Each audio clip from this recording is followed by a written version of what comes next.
Snow White and Rose Red. From Grimm's Fairy Tales, by Jacob and Wilhelm Grimm. Translated by Edgar Taylor and Marian Edwards. This recording is in the public domain. Read by Bob Neufeld. There once was a poor widow who lived in a lonely cottage. In front of the cottage was a garden, wherein stood 2 rose trees, one of which bore white and the other red roses. She had 2 children who were like the 2 rose trees, and one was called Snow White, and the other Rose Red. They were as good and happy, as busy and cheerful as ever 2 children in the world were, only Snow White was more quiet and gentle than Rose Red.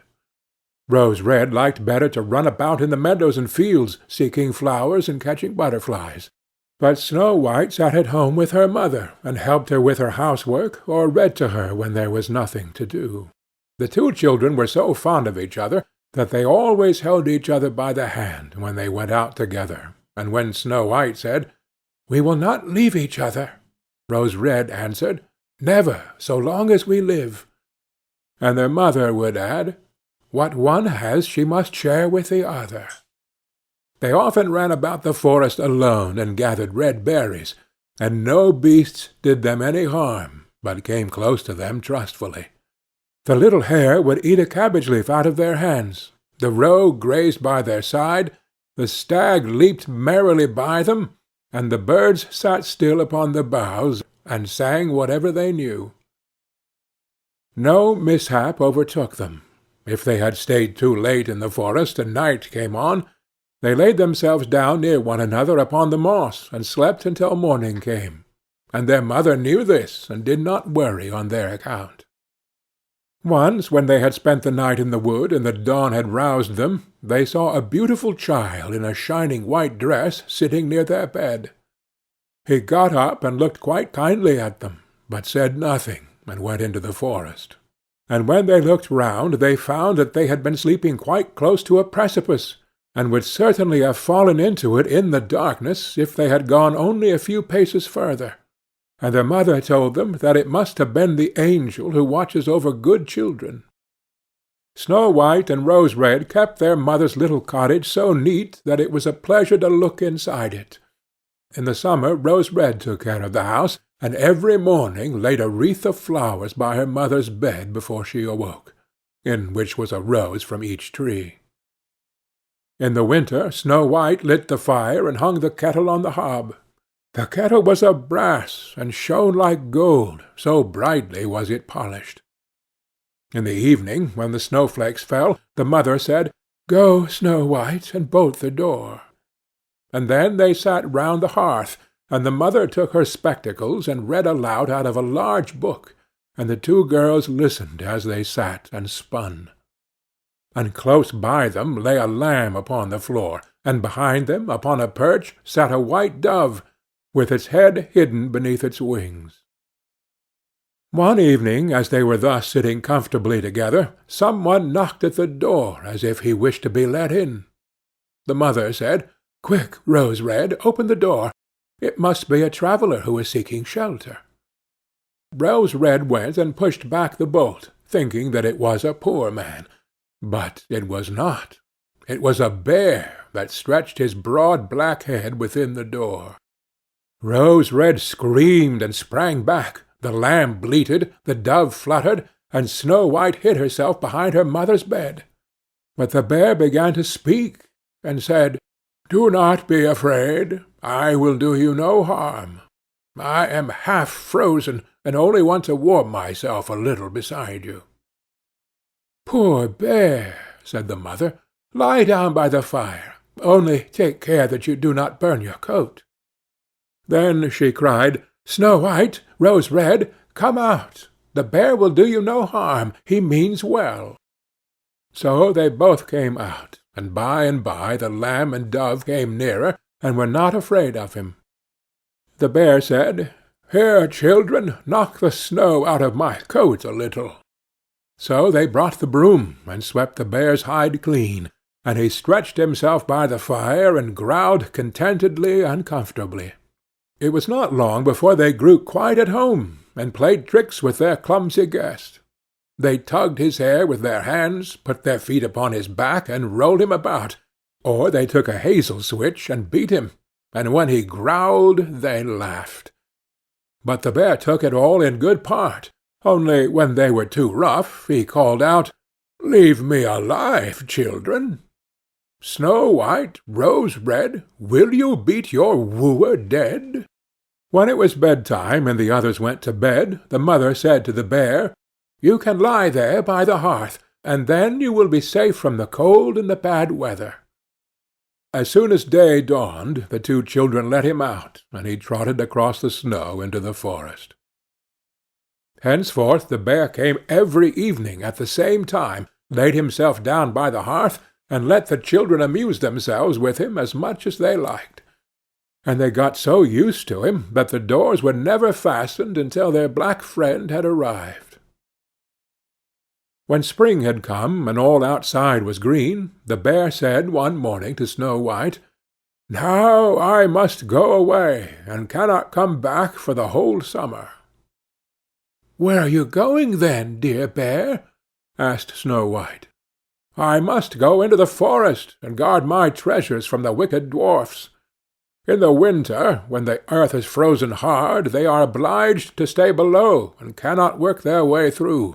But now, when the sun has thawed and warmed the earth, they break through it, and come out to pry and steal, and what once gets into their hands and in their caves does not easily see daylight again."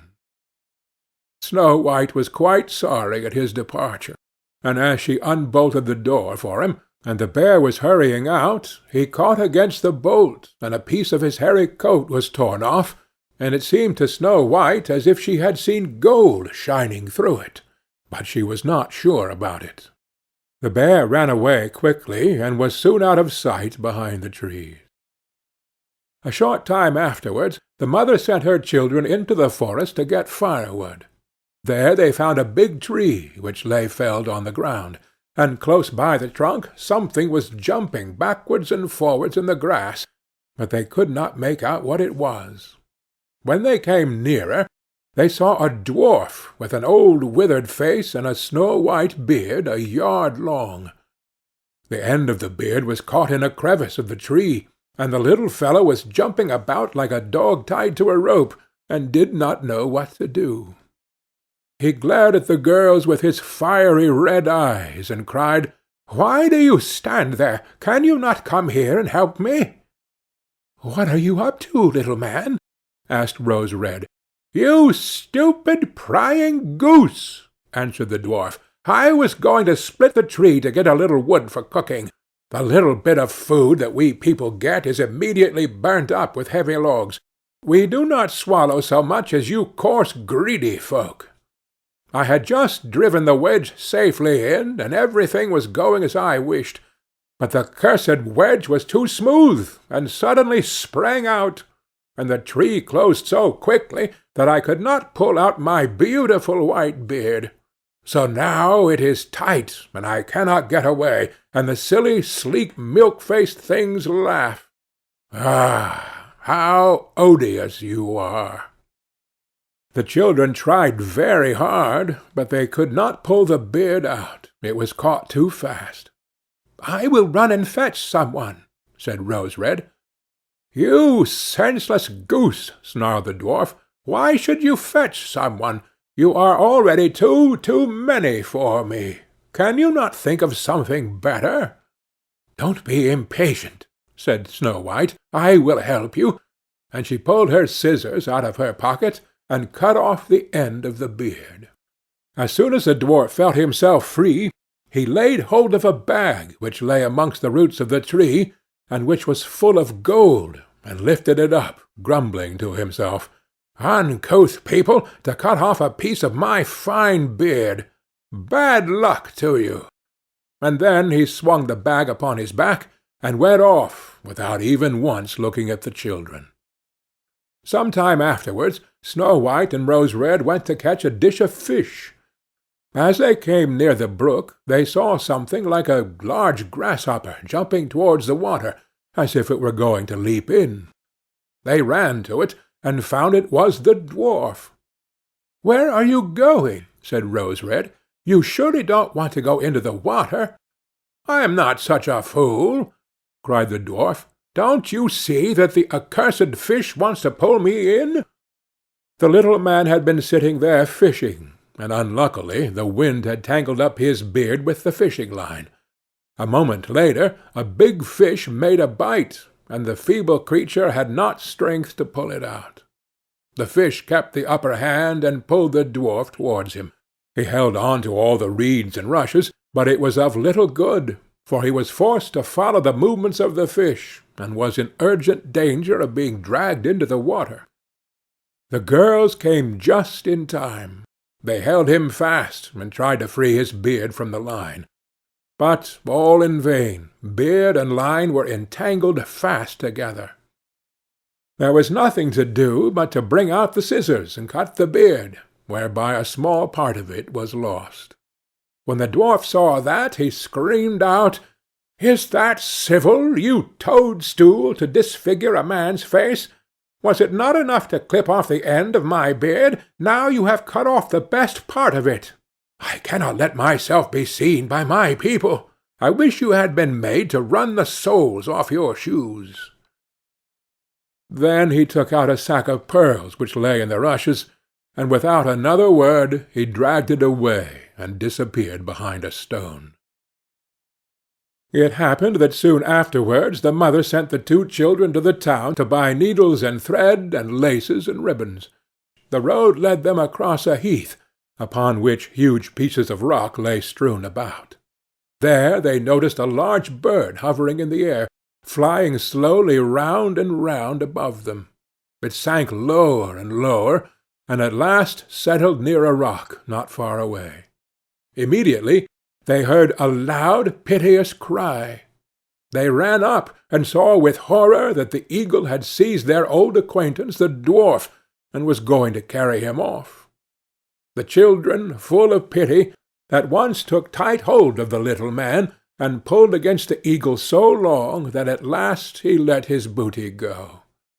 As soon as the dwarf had recovered from his first fright, he cried with his shrill voice, "Could you not have done it more carefully?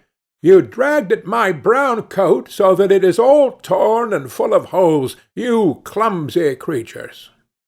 Then he took up a sack full of precious stones, and slipped away again under the rock into his hole. The girls, who by this time were used to his ingratitude, went on their way and did their business in town. As they crossed the heath again on their way home, they surprised the dwarf, who had emptied out his bag of precious stones in a clean spot, and had not thought that any one would come there so late. The evening sun shone upon the brilliant stones. They glittered and sparkled with all colours so beautifully that the children stood there and stared at them. "Why do you stand gaping there?" cried the dwarf, and his ashen-grey face became copper-red with rage.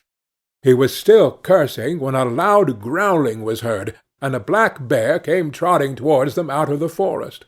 The dwarf sprang up in a fright, but he could not reach his cave, for the bear was already close. Then, in the dread of his heart, he cried, "Dear Mr. Bear, spare me! I will give you all my treasures. Look, the beautiful jewels lying there. Grant me my life. What do you want with such a slender little fellow as I? You would not feel me between your teeth. Come, take these two wicked girls. They are tender morsels for you, fat as young quails. For mercy's sake, eat them." The bear took no heed of his words, but gave the wicked creature a single blow with his paw, and he did not move again.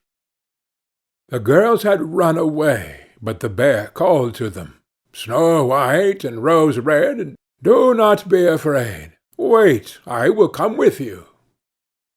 Then they recognized his voice and waited, and when he came up to them, suddenly his bearskin fell off, and he stood there a handsome man, clothed all in gold.